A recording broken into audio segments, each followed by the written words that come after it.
Okey, baik. Sekarang ni kita nak bercerita tentang perkara yang memang tak lari daripada manusia biasa. Okey, kalau waktu remaja dia akan keluar dan kalau dewasa pun kadang-kadang macam kita tengah fikir kenapa bila dewasa pun masih juga keluar. Tak kira usia. Tak kira usia. Muncul di mana-mana saja. Ya. Kawasan muka sajalah. Betul. Geram tak? Kalau esok ada majlis, kita hari ni dia keluar. Kenapa? Okey, apa yang keluar ni sebenarnya kita nak cerita tentang jerawat. Okey, dan seperti mana telah diwawakan Andy tadi, hindari jerawat. Itu dia topik kita pada pagi ini. Ini orang paling sesuai untuk bercakap tentang isu ini. Dr. Shahrum Sulaiman, iaitu perunding estetik, tengok wajahnya saja clean. Bebas jerawat. Bebas jerawat. Okey, Assalamualaikum, selamat pagi doktor. Waalaikumsalam, selamat pagi. Ya, okey. Baik doktor, pertama sekali kita nak berikan penjelasan lebih lanjut. Kenapa manusia itu kebanyakannya tak boleh lari daripada jerawat ni sebenarnya? Terutama sekali dalam keadaan remaja. Walaupun kadang remaja tu dia tak ada apa-apa jerawat, tapi bila dia masuk dewasa dia kena juga. Silakan doktor. Okey, sebenarnya zaman sekarang ni ada banyak faktor lah yang boleh menyebabkan jerawat. Tetapi secara asasnya jerawat boleh disebabkan oleh satu, bakteria. Yang kedua adalah kulit muka yang terlalu berminyak. Dan ketiga adalah ada perubahan hormon pada badan seorang manusia itulah. Dan kalau kita lihat perubahan hormon yang ketara terjadi adalah apabila seorang lelaki atau perempuan mengalami akil balik. Jadi kalau kita tengok kebanyakan orang akan mula ada jerawat bila teenagers lah, remaja, bila hormon lelaki atau hormon perempuannya mula meningkat.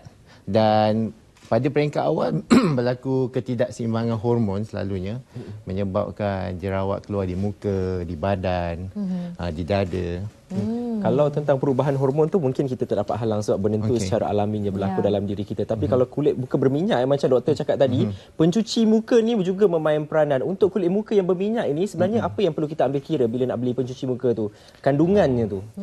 Okey, jadi kalau macam kategori orang yang jerawat yang sikit-sikit untuk mencegah, sebenarnya kalau kita pergi ke memang kita ada punya masalah jerawat, saya sarankan pergi berjumpa dengan doktor pakar estetik ke klinik estetik untuk memilih produk seperti pencuci muka, moisturizer ataupun sunblock yang sesuai untuk kulit muka kita.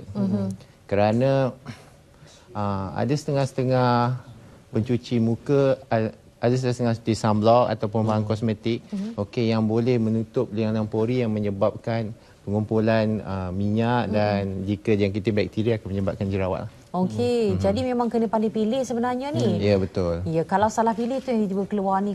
Adakah sesuai kalau seseorang tu bertindak, macam contohnya dia mungkin dia tak pergi jumpa pakar, dia hanya mampu untuk pergi ke kedai cari-cari, kata dia eksperimen. Hari ni try ni. Sekali macam keluar jawab, 2 minggu lagi tukar produk lain. Adakah macam tu sebenarnya wajar atau tidak? Itu pun nama pun eksperimen kan. Eksperimen sendiri. So kita tak tahu kan. Okey, sebenarnya saya rasa kebanyakan klinik-klinik yang ada masalah jerawat ni, sebab jerawat ni beri impak sosial yang sangat tinggi kepada remaja ataupun dewasa. Lebih baik untuk kali pertama tu berjumpa dengan doktor supaya dia boleh mengenal pasti, sebab jerawat juga boleh disebabkan oleh penyakit ataupun penyalahgunaan bahan kosmetik. Dan juga boleh disebabkan oleh kadang-kadang penggunaan makeup yang salah. Seperti yang terlalu krim, berminyak ke apa semua. Jadi saya rasa daripada membuang masa untuk buat eksperimen, better kita first time kita jumpa doktor dan check tengok apa yang masalah keadaan seserius mana jerawat itu. Dia jerawat ada orang panggil jerawat batu, ada jerawat manja-manja sikit kan. Jadi keadaan seserius mana yang perlu untuk kita merujuk kepada pakar tanpa perlu tukar-tukar produk? Sebenarnya yang jerawat ni dia bukan, kalau dikategorikan penyakit, dia bukanlah penyakit yang serius daripada segi kesihatan. Tetapi dia memberi impak sosial yang tinggi kepada remaja ataupun dewasa kan. Jadi very subjektif lah. Ada orang mungkin jerawat sikit-sikit je dah tak boleh tahan lah. Ya, betul. So maksudnya jika benda tu bothers you, macam tu kan. bothers you ataupun sentiasa jerawat tu berulang-ulang kembali, saya rasa bila you dah cuba produk-produk over the counter tak boleh sembuh, jumpa doktor. Okey, baik, itu dia. Dan bila terutama sekali bila kadang-kadang kita tak tahu apa masalah seseorang tu apabila dia kena ke jerawat batu, tapi dia macam tenang je. Kita rasa macam boleh tak pergi jumpa pakar. Tapi sebenarnya kita tak tahu apa sebenarnya struggle yang dia punya cara dia nak pergi jumpa dengan doktor ataupun tidak, apa yang dia alami sebenarnya. Okey. Jadi ini satu perkara yang topik yang sangat terbuka sebenarnya. Kalau lah kiranya ada yang nak bertanya soalan ke boleh saja.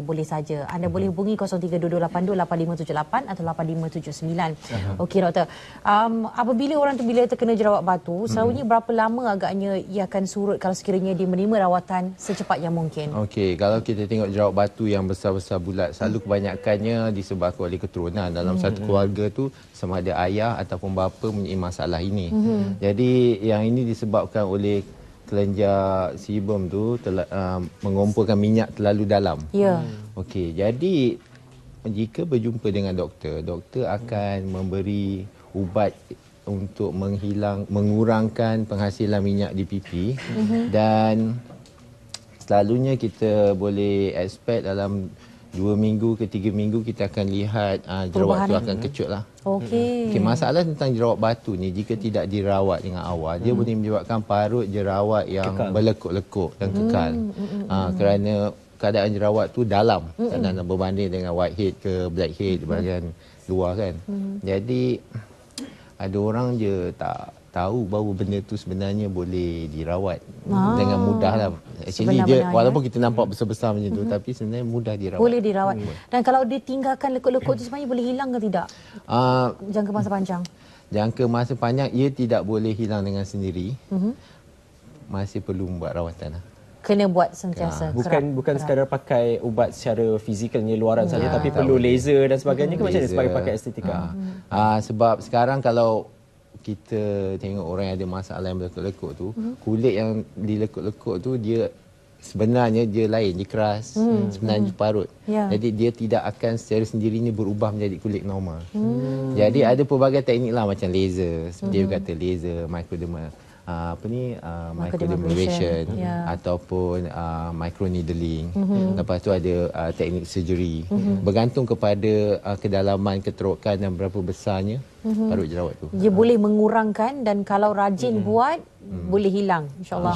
InsyaAllah. Tu yang kena tengoklah. Kena tengok keadaan di parut dia sedalam mana Kalau doktor, kalau kita nak mencegah ni banyak cara macam tadi laser untuk merawatnya lah. Pencuci muka. Tapi saya pernah terbaca, tidak tahulah kebenaran yang betul atau tidak. Sebenarnya lokasi jerawat itu berada di wajah muka juga ada kaitannya dengan penyakit-penyakit atau masalah-masalah di badan. Kalau kat sini mungkin kalau kat kepala ada masalah di bahagian tubuh mana, di pipi ada bahagian mana. Betul. Saya tanya awak baca kat mana?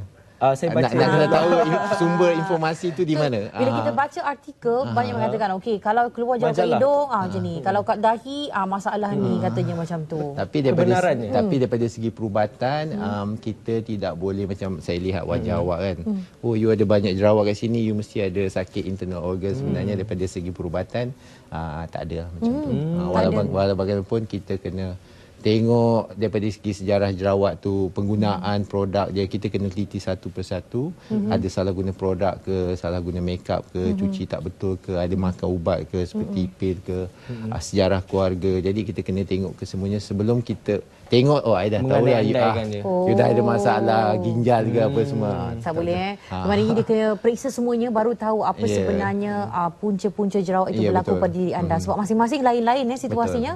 Okey, bukan macam doktor tengok macam ni ada masalah ni. Okey, baik. Jadi apa mungkin tip dan juga nasihat yang terbaik nak diberikan kepada semua sebab kita rasa ramai juga tak kira remaja ke dewasa tetap mengalaminya. Tapi wanita dia sangat macam alarm tu kalau keluar jerawat satu ataupun dua. Kalau boleh tak nak keluar. Yang kecil-kecil tu pun macam stresnya. Lepas tu ada yang juga yang suka kutil-kutil tu. Kalau dia terus dengan gambaran tu, berapa lama parut itu akan hilang? Okey, yang pertama sekali saya cuba sebab saya ni klinik bahagian kecantikan kan. Jadi sekarang masalah utama ialah penggunaan produk-produk yang tidak dibenarkan oleh Kementerian Kesihatan untuk pencerahan. Kebanyakan produk-produk tu mempunyai steroid lah. So steroid ni selepas penggunaan mungkin beberapa bulan sebab kita guna kosmetik kan hari-hari. Bila muka tu Kalau nak tahu produk tu ada produk yang dilarang ke tak, kita pakai seminggu je muka dah flawless. Itu maksudnya dalam tu memang ada benda yang terlarang. Itu tips lah. Sebab orang kalau boleh pakai hari ni, besok nak flawless kan. Betul tak? Betul. Tetapi selalunya jika produk-produk tu boleh membuat muka cantik Putih tiba-tiba, secepatnya. mesti ada sesuatu kan. Okey. Masalahnya penggunaan yang berterusan boleh menyebabkan jerawat akan keluar. Sebab saya memang ada banyak remaja-remaja yang dulu muka memang tak ada masalah, terpengaruh dengan kawan-kawan yang pakai produk seminggu dah flawless, datang jumpa saya dengan jerawat yang sangat degil nak susah. Jadi yang pertama sekali tips, berhati-hati menggunakan produk. Yang kedua, jika awak ada jerawat, kalau kita memilih pencuci muka, kalau macam kita, saya tak mampu doktor, nak pergi jumpa doktor pakaian pertama. Bila kita menggunakan pencuci muka, jangan menggunakan pencuci muka yang ada macam scrub. Yang itu tak bagus rupanya. Tak, kalau kita ada jerawat. Sebab apa? Dia boleh menyebarkan jerawat tu, bakteria tu.